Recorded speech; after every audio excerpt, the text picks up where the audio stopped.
Mother Knucker saying I'm the oldest 32-and-a-half-year-old I've ever seen. This is what happens when your sports teams lose, Trevor. It's what happens when your sports teams lose. Straight up. And it's what happens when your sport team loses when they're playing the game of hockey and they play another game with less than 20 shots. Yeah. Yeah, man, these Canucks are aging us, man. Look at the bags under my eyes, man. You know, look at the hairline on me, man. It's they're aging me quick, man. But hey, it is. Come on, as Nancy Bowen saying in the comments, man, and she was taking shots at you too. I want to get to that, but she said, all this shit said, it's just game 2, boys. There's 80 games to go, and the Canucks have one of the best 5 goaltenders in the world and the best defenseman on their roster. Hey, Trevor, they got the best. They got the best goalie in the world. Correct yourself, okay? Next call. And Oliver saying Lecker Mackey looked good, and that's what you know, man. Hey, can you hit the round of applause button for Oliver, man? Just hit 100%. Oliver knows.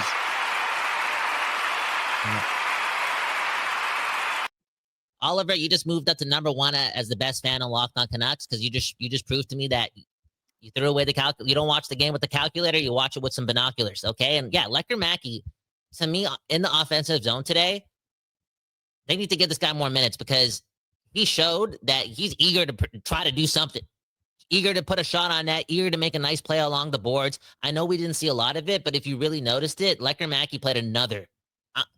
People are going to say I'm tossing out great too much, but that felt like a great game for Jonathan Lecker Mackey, especially in the offensive zone. Yeah, no, it really did. You can see the skill that he has with the puck on his stick, right? And it's not even just the shot, which he did release a couple times tonight, but he just makes great plays in tight. And I found him to be fairly reliable defensively as well, too. Like, just not a liability out there. Smart player and a guy that seems to really be coming into his own kind of as preseason's wrapped up and as we've gotten into the regular season here.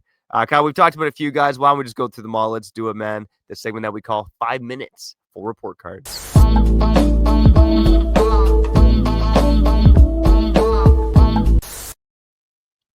Kyle, maybe we can see if we can actually keep it at 5 minutes here. After tonight's performance, because it's a little lackluster, Brock Boeser, the only goal of the game, I'm giving him a B. That line, again, didn't do great against Connor McDavid, but Brock Boeser overall was fine. Connor Garland creating out there, but the standards got to be a bit higher. I'm giving him a B. RC Baines tonight, unfortunately, man, and I know he's the pride of Syria, I'm giving him a D-. Like, I felt like when RC Baines on the ice tonight, I felt like you weren't trusting him. Like, just... You want to see guys make plays with the puck on their stick. He couldn't do it. Felt like he, lost the puck on an occasion or two as well. I thought it was a pretty rough night for RC Baines overall. Philip Hronek, I give a B-. Drew O'Connor, C+, playing on the line with the young kids. Trying to keep that line going and be in the veteran force. And Jonathan Lecker Mackey, we talked about him already. I'm going to give him a B+ actually for tonight. I thought Jonathan Lecker Mackey was pretty good. DPD, another guy that didn't get a lot of ice time tonight. Both DPD and Forbert really weren't played that much. DPD under 12 minutes tonight when I checked. He had one turnover as well. Don't think he was much of a factor. C+ for him. I'm going to go Derek Forbert. Again, good work on the penalty kill. Almost had that goal too, like streaking in down the rush. So those defensemen pitching up, including Myers and Forbert. Those are the guys I know is pinching the most tonight. So I give Derek Forbert a B-. And Kyle, I'll throw it back to you here on Marcus Pettersson, because this is a guy I am damn glad to have on our hockey team. If you watch the game closely, like, he is so good around the net, making sure that the puck doesn't get across the line, tying guys up in front. He saved a goal, I think, tonight on one of those power play opportunities the Oilers had. And by the way, I want to talk about a positive. The Canucks PK perfect on the night as well. Thatcher Demko a big part of it, but Marcus Pettersson also a big part of it. Dude, how nice you want to be to Marcus Pettersson? No, he played a great game, but do not brag about going 7 for 7 on the penalty kill today, okay? That we don't get to do that because they could have had at least 2 or 3 goals, including again.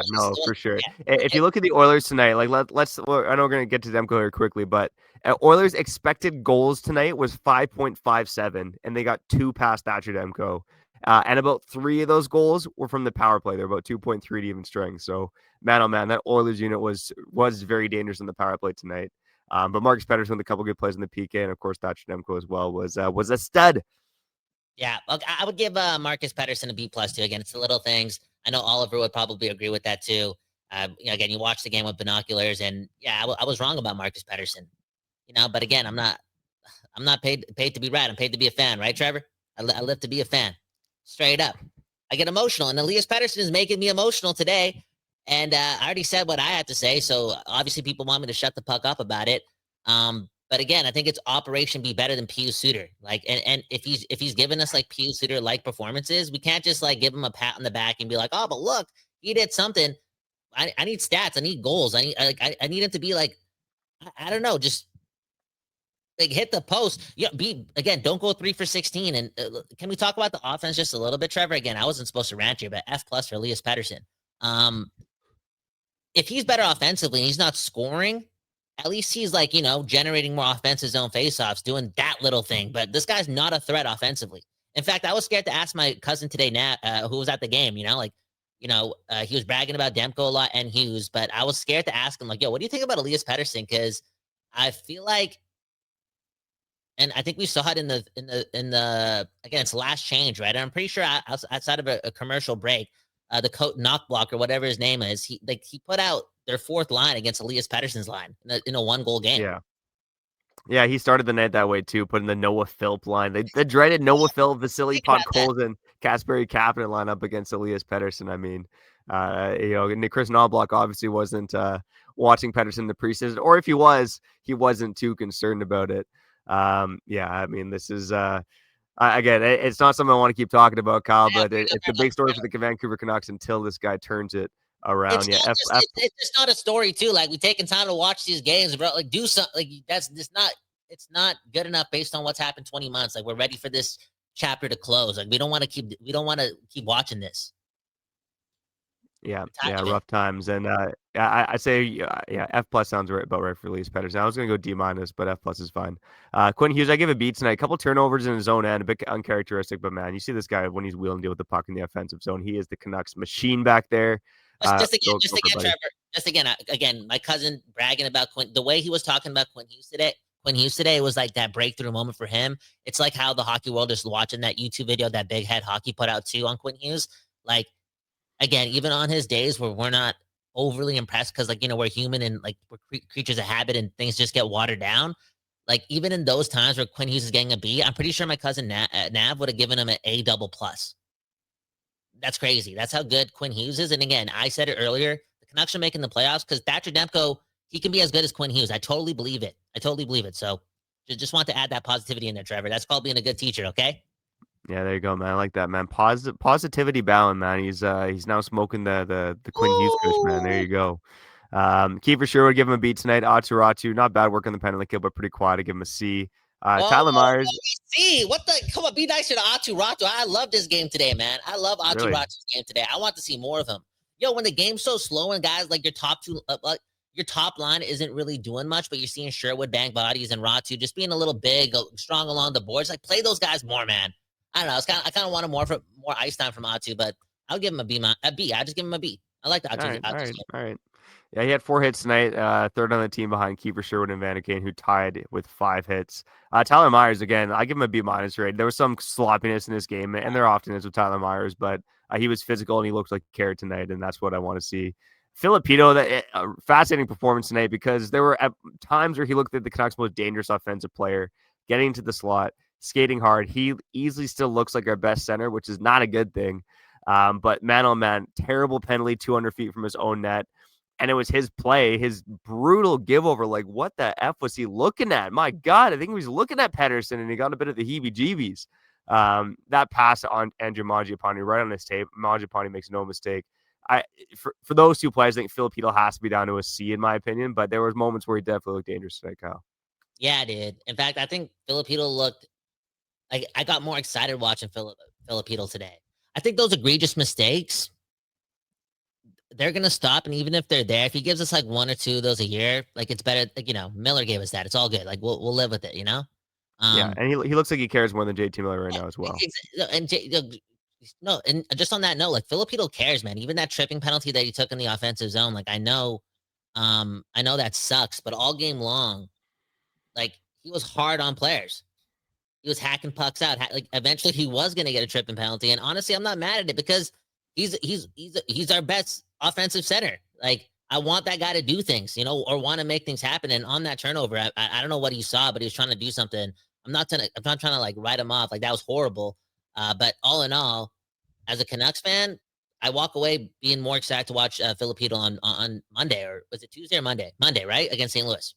Yeah, exactly, man. No, he's looking good to start the season, but my God, those mistakes were costly tonight, especially that first one. Jake DeBrusk showing some speed that I thought he didn't show last year. But I give him a B- overall. Braden Coots, pretty quiet night, but I just think he had some good plays in his own end. He had a couple shifts against the McDavid and Draisaitl line, and looked capable in that spot, and that's a lot for an 18-year-old. So I think just based on the curve here, I give him a B. Evander Kane, again, not the slowest guy in the world, but he looks slow. Like, you look at the stats from previous seasons, and his speed's kind of top 25th percentile in the NHL, but he looks slow there. But again, he's banging bodies, making things happen. But this isn't a good sign for the Canucks, Kyle. He leads the team in ice time tonight, playing 18:49. Boeser next to 18:38. Then Garland, then Hedel, then DeBrusk. Elias Pettersson, sixth among forwards in ice time tonight for your Vancouver Canucks. What did you just tell? What did he just tell me, man? Okay? Can you say what you just told me? What did you just say? What did you say? Yeah, I said Evander Kane led the team in ice time, 18:49. Then it was Boeser, Garland, Hedel, DeBrusk, and then Pettersson was sixth on the team in ice time tonight, skating 16:38 overall. Six among forwards, I should say. Yo, if Adam Foote, if you're gonna play Evander Kane more than any forward on our team, you gotta let us know. You gotta give us that quote beforehand, so I know I don't have to watch the game so closely. Evander against Connor McDavid and Leon Draisaitl, Hockey Night in Canada, Operation Save Quinn Hughes. It's like, we got to give Evander Kane minutes based on what? And I'm not saying the other guys that you mentioned deserve more, but like I did say earlier, like I want fucking Trevor. Whoa, whoa, whoa, whoa, whoa, whoa, whoa, whoa, whoa, whoa, whoa, whoa. Let me finish this, okay? Yeah, my bad. Stay in school. Yeah. Trevor, this is a crazy thing to look at. I'll wrap up with Demko. Demko's an easy A+. Okay, let's exit on the other side. And here's a crazy stat I got to throw at you. We'll wrap up the show here on Locked On Canucks.